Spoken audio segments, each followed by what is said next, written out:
En la primera parte de El cubano que limpiaba walas de canarios, aprendimos que Desi Arnaz provenía de una familia privilegiada y de linaje distinguido, pero que no era ajeno al trabajo duro. Esa exposición al trabajo duro le sería muy útil cuando él y su papá tuvieron que huir de Cuba debido a la instabilidad política y emigrar a Estados Unidos. En la segunda parte, aprenderemos cómo Desi se adapta a su nuevo país. The year is 1936, and 19-year-old Desi still hadn't graduated high school, but he and his father were doing better financially by selling broken tiles to builders to surround fireplaces. They were still living in the warehouse, but they now had food to eat, some furniture, and Desi says we had won the battle of the rats. Desi had hoped to attend Notre Dame University, but the short-term goal was a high school diploma. So his father arranged for him to attend a Catholic school in Miami Beach, and Desi did well there academically, participating in school athletics as only one of a few Cubans attending the school. Somehow he worked out a deal with the school that allowed him to attend half-time so he could work in local drugstores cleaning cages of canaries sold on consignment. As a matter of fact, Desi's bestie during this time was Sonny Capone, son of Al Capone, who was serving time in prison for tax evasion. They would hang out at Capone's gated home in Biscayne Bay, singing and playing bongo drums. Desi's fortunes changed when a friend of the family knew someone who had a small rumba band that played in one of the swankier hotels on Miami Beach, the Roni Plaza Hotel, and invited Desi to play with the band. Desi's father balked at first, saying, "My son is not going to be a goddamn musician." But another friend of the family advocated for Desi, and his father relented. It's a good thing Desi's father finally saw the light, because a very smart Desi managed to create an arrangement that got the locals to dance to their first exposure to Cuban music. He was so successful that he and his father were finally able to bring his mother, Lolita, to the States after waiting in Cuba for 3 years. There was just one problem. Desi's father had hooked up with a young widow in Miami named Ann Wilson, and according to her daughter Connie, Desi's father's and Lolita's marriage had fell apart in Cuba. But this was the last straw for Lolita, and they divorced in 1939. Desi's father married Ann and adopted her daughter. Desi's big break came one night when one of his performances at the hotel was seen by famous Barcelona-born bandleader Xavier Cugat, a former cartoonist known as the Rumba King. Cugat spent his formative years in Havana, Cuba, settling in New York to perform at the Waldorf Astoria Hotel. His success extended to nightclubs, radio, and film. Interesting fact, his last wife was singer and classically trained guitarist Charo. Yes, that Charo, who was also from Barcelona. I follow her on Instagram, by the way. Her sister sews all her costumes, but I digress. Cugat saw Desi's talent, gave him an audition, and asked when he could join him in New York. But when he found out that Desi hadn't graduated from high school, Cugat told him to reach out when he had finished the semester in June. This was enough motivation for Desi. He finished school and jumped on a bus to New York City with a small suitcase and $15 in his pocket. He proved his worth at his first performance in Cleveland, and Cugat hired him permanently, but he was paid less than what he was making at the hotel in Miami. Desi reasoned this was a bigger band with greater exposure, so the pay cut was worth it. And it was, because one night after his performance at the Arrowhead Inn, an upscale casino in upstate New York, Desi was asked to sit at the table of Bing Crosby, who was in attendance and admired his showmanship. Crosby asked Desi how much Cugat was paying him, and when he told him, Crosby bullied Cugat into paying him more because, in Crosby's words, according to Desi, Give him a raise. One of these days you're going to be asking him for a job. Cugat agreed, but seeing a golden opportunity, he asked Crosby to perform with the band. Crosby said he'd do it if Desi got a raise. And that's how Desi got a raise from $30 a week to $35 with one extra duty, walking Cugat's 3 dogs. Desi learned important lessons from Cugat as he performed with the band, such as the importance of sharp attire, playing a variety of music, building commercial appeal, the logistics of rehearsals, and how to manage payroll and personnel. But the raise wasn't enough for Desi, and 6 months later he told Cugat he was thinking of quitting the band and returning to Miami to start his own band. Cugat, ever shrewd, made a deal with him. He would bill himself as Desi Arnaz and his Xavier Cugat Orchestra. Desi agreed on the condition that Cugat would pay him for the use of his name, bringing an extra weekly income of $25. Still, that wasn't enough to bind Desi to Cugat. He and Cugat's secretary, Louis Nicoletti, who agreed to be the manager of Desi's future band, quit Cugat's band and traveled to Miami in December, months before Miami Beach season. The pair found out a new club was about to open and wanted a Latin band, and they talked their way into being the club's opening act at $650 a week with Desi and a 5-piece ensemble. Just one problem. Desi had no musicians, and he needed some in time for New Year's Eve when the club would open. Cugat, who held no grudges over their departure, sent a bass player, a drummer, a pianist, a saxophonist, and a violinist.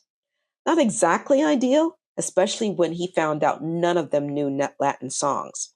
So Desi scrambled to put together a couple of numbers, but it wasn't enough. They sounded so awful, the club's owner fired them after the first set.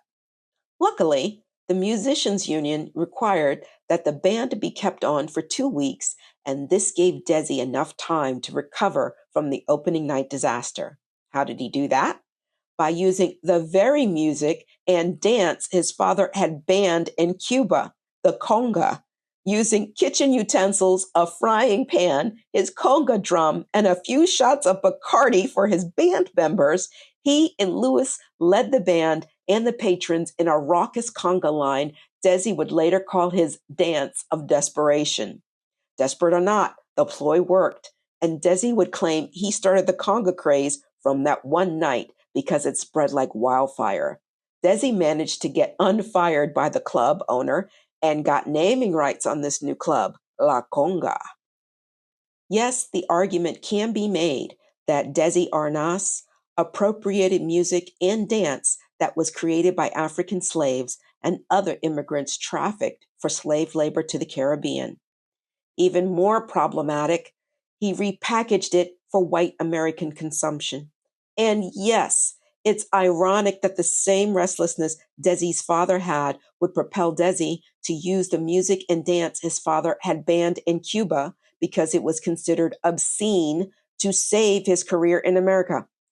But think about this. Desi got a bunch of fat, happy Americans who were selectively racist to look like a bunch of clueless lunatics on the dance floor using an African slave dance. Anyway, this success meant Desi and the conga was in demand.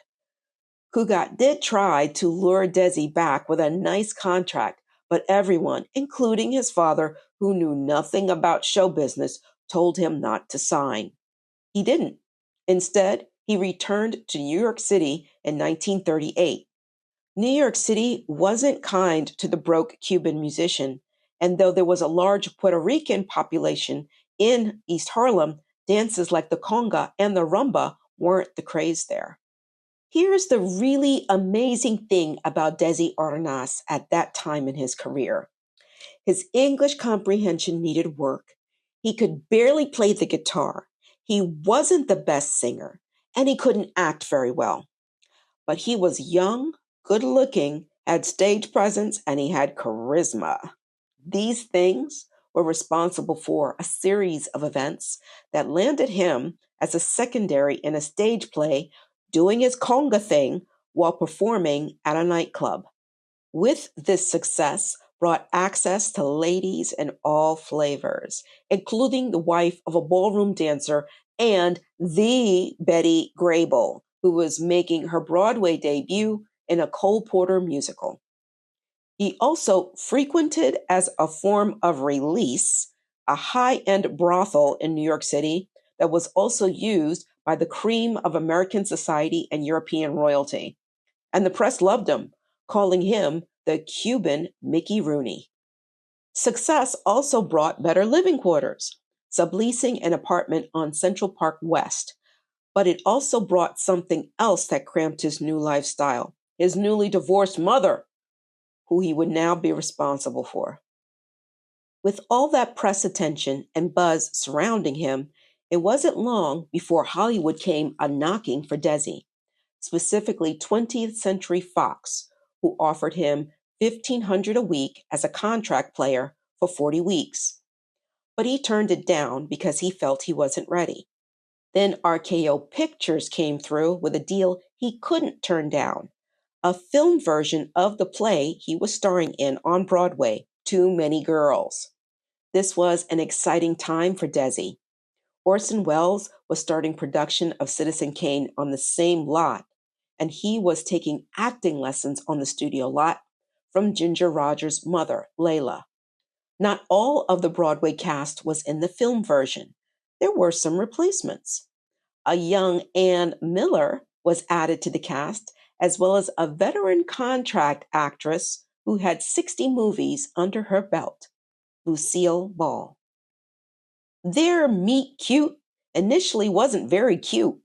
Lucille had just finished filming a catfight scene with Maureen O'Hara for the movie Dance Girl Dance. When she first showed up for rehearsals, she had a black eye, a bandaged leg, a clawed back, and a torn dress. Desi's description of Lucille was a little more colorful. He said she looked like a $2 whore who had been beaten badly by her pimp. When the cast reconvened hours later for musical rehearsals, Desi was at the piano with the piano player when a blonde woman wearing beige slacks and a yellow sweater with big blue eyes that he didn't recognize walked into the room. Desi flipped and asked who she was. The piano player told him, "Yeah, dude, you met her earlier." And Desi was like, "I don't know that woman." The piano player said, "That's Lucille Ball." Here's the interesting part. While the 22-year-old Desi had never seen her before, the 29-year-old Lucille had seen him on Broadway, and she was smitten from the moment she first saw him. After rehearsals were over, Desi invited Lucille to a Mexican restaurant with the rest of the cast on the pretense of good food and rumba. But instead, the two got a table where they stayed for the rest of the night. Chemistry aside, there was a slight wrinkle. Both were in romantic relationships with other people. As a matter of fact, after that night at the Mexican restaurant, Desi was supposed to meet his girlfriend who was flying in from New York City that night. He took her to a friend's house in Malibu where Lucille happened to be on the beach. Desi and Lucille sat down in the sand together, and they stayed together for the rest of the night. The next day, both broke off their relationships, explaining to their respective partners they had fallen in love with someone else.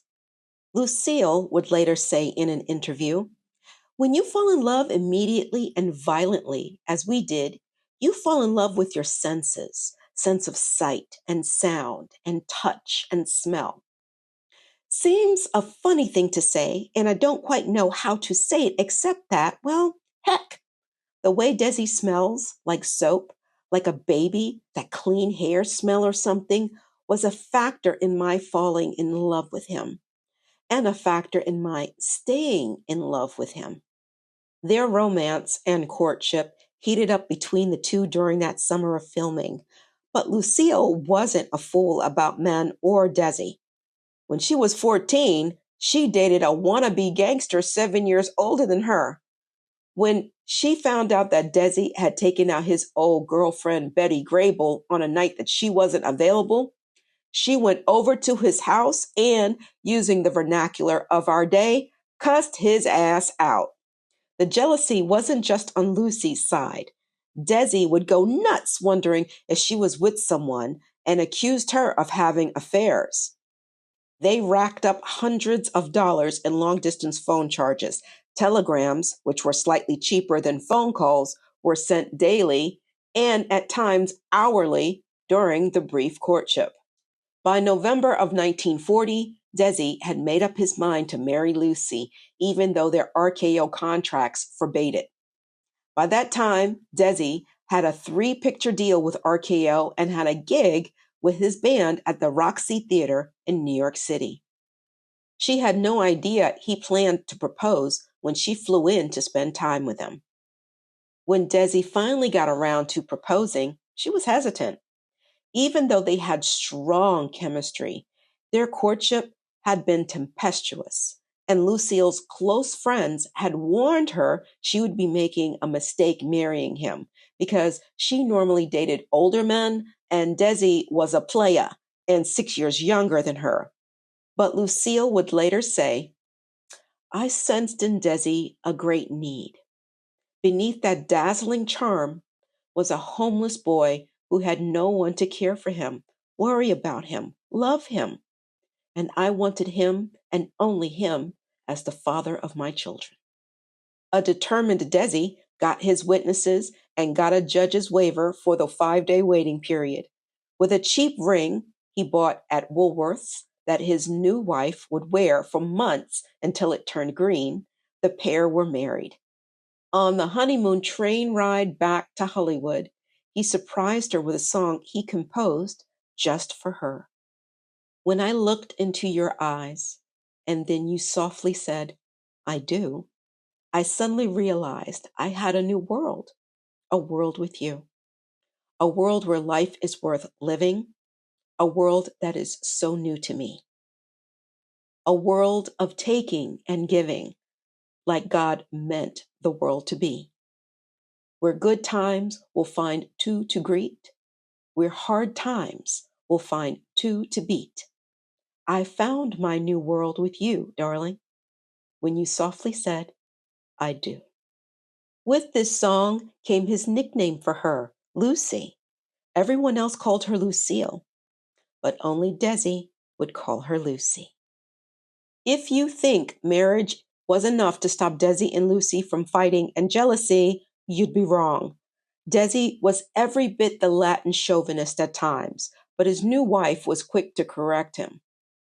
In between the fighting, however, the pair managed to make a home together in a newly built ranch on 5 acres of land in the San Fernando Valley, designed by famous African-American architect Paul Revere Williams.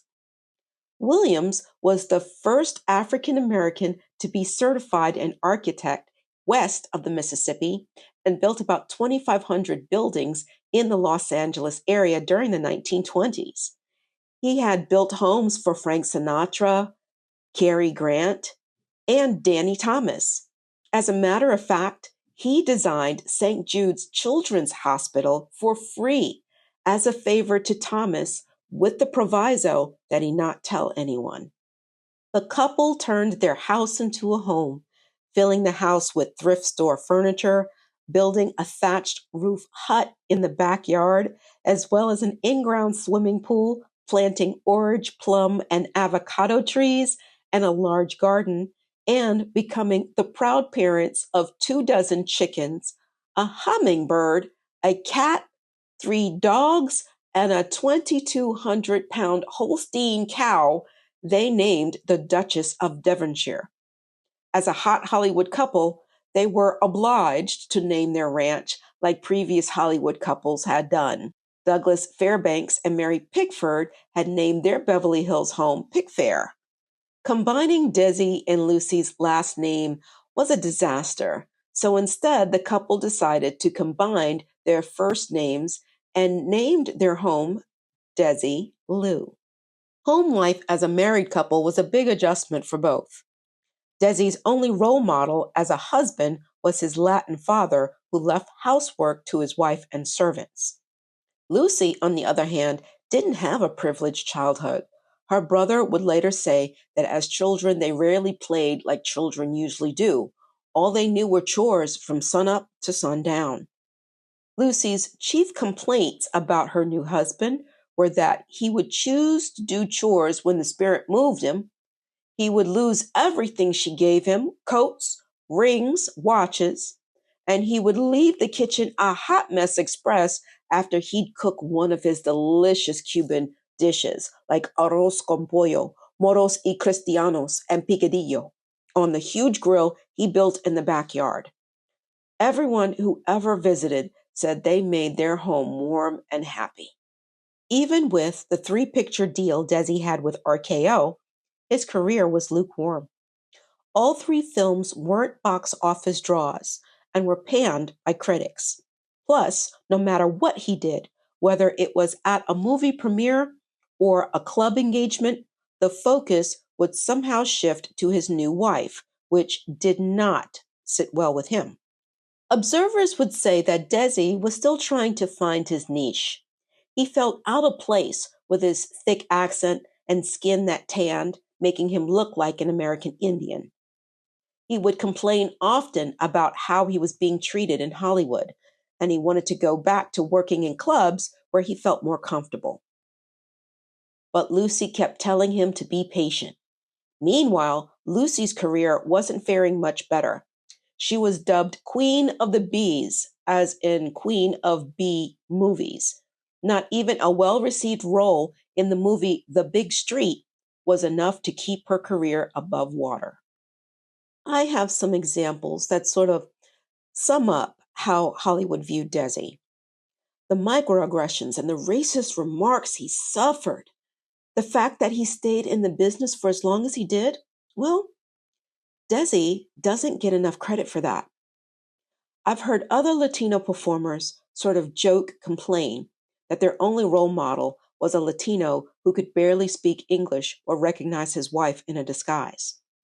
But I wonder if they realize that for a celebrity roast, songwriter Sammy Cohn wrote lyrics in his honor that said, "Yes, he's the wetback they all waited for, the wetback TV was created for." This treatment, I think, might kind of explain his behavior when he was away from Lucy. Okay, so Desi is hired for an old-fashioned variety show, and he does his conga thing. And one night backstage, he runs into Louis B. Mayer, the head of MGM, who tells him to come to his office the next day. So the two are talking, and Mayer suddenly says that Desi reminds him of his racing horse, Busher. Now, Desi, who was a horse racing fan, recognized the name, but instead of losing his shit, he asked him to elaborate. And Mayer said, "Busher looks very common when he's around the barn, but when they put a saddle on him and he goes out to the track, you know he's a champion. The same thing happens to you when you hang that drum around your shoulder. Up to that point, you're just another Mexican." Don't worry. Desi set him straight about his nationality, politely, of course. But by the end of the meeting, Desi was offered a $500 a week contract, but Desi negotiated $650 and got it. In May 1943, Desi received a draft notice, even though he wasn't a U.S. citizen yet. He would receive his citizenship in October of that year. He had been drafted as a lieutenant colonel by the Cuban Army 18 months prior, after the attack at Pearl Harbor. But he wanted to serve in the American Armed Forces, specifically the U.S. Navy. But because he wasn't a citizen, he couldn't volunteer. He could only be drafted. He was accepted into the Army Air Corps, but a knee injury diverted him to a series of camps in Southern California to ultimately wind up arranging entertainment as a staff sergeant at a hospital in San Fernando Valley. Even though Desi was close to home and could come home on breaks? He didn't. Instead, he lived life as though he was single. Word got back to Lucy that he was spreading a lot of love at the hospital, and she had had enough. She filed for divorce, and the night she was supposed to go to court and make it final, she and Desi reconnected. And even though she went through with the divorce, she invalidated it under California law by returning to bed with Desi after she left the courthouse. Lucy's career takes a sudden turn for the good when she leaves RKO for MGM, who put her in a string of successful films that start to bring out her comedic side. But by the time Desi was discharged from the Army 2.5 years later, the film roles dried up for Lucy, and Desi was replaced by a Mexican, Ricardo Montalban, who was popular in films in his home country. Hollywood could only handle one Latino at a time, so MGM wasn't offering him any roles. So Desi got out of his MGM contract and started doing nightclub gigs again on the Sunset Strip, where he would roll out the song that would forever be identified with him, an old Afro-Cuban song called Babalu, which jump-started his career a little bit. This is another example of Desi getting fat, happy Americans to sway to a song in which they don't have a clue of its origins. If people knew that A, that song was a hymn dedicated to a saint in Santeria, an Afro-Cuban religion with pagan rituals and a dash of Catholicism, and B, Babaluaye was the patron saint of sickness in Santeria, I doubt Desi would have a career. Anyway, the song takes off, and he coasts on that momentum to snag another forgettable movie called Cuban Pete that was savaged by the critics. This meant Desi would have to stay on the road working nightclub gigs, which meant separation, arguments, long-distance phone calls, and accusations of cheating. At this point, Lucy was coming up with ways for Desi to stay home because the separation was straining their marriage, and she wanted a baby badly. Both were now signed to Columbia, but Lucy was offered more films than Desi. This is the period when Lucy starts to lean into comedy. She was mentored by the Buster Keaton, who she met while working at RKO. Her switch to comedy roles led her to a CBS radio show series called My Favorite Husband, which featured the life of a married couple with a wife getting into trouble through one scheme or another, and it was a hit. Also around this time, television was replacing radio as a form of entertainment in American households, and CBS was eager to adapt My Favorite Husband for television.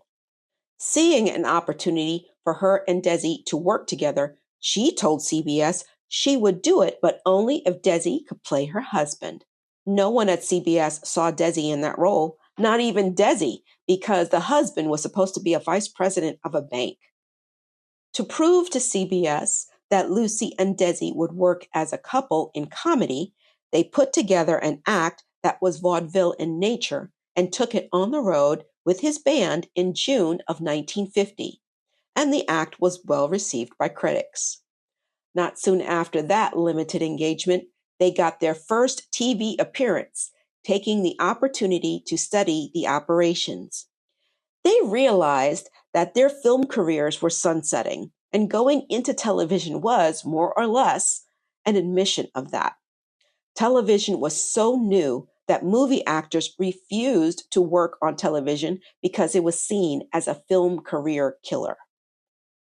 Even though their roadshow was a success, it wasn't enough to prove to CBS that the couple, or rather Desi, would work on TV. But Lucy was persistent, and so to keep Lucy happy, her radio show was doing very well, so she had major pull. CBS decided to test Desi's on-air appeal as a host on a game show that was never able to attract a sponsor. It wasn't the greatest vehicle for Desi, but it kept him home, and he was able to work the LA nightclub circuit. Lucy and her team of writers from CBS were still trying to find the right formula for the show. Jess Oppenheimer, who was the producer of My Favorite Husband, came up with the right stuff during a brainstorming session. He said, "Why don't we do a show about a middle-class working stiff who works very hard at his job as a band leader and likes nothing better than to come home at night and relax with his wife, who doesn't like staying at home and is dying to get into show business herself?" Lucy liked the idea, and so did CBS.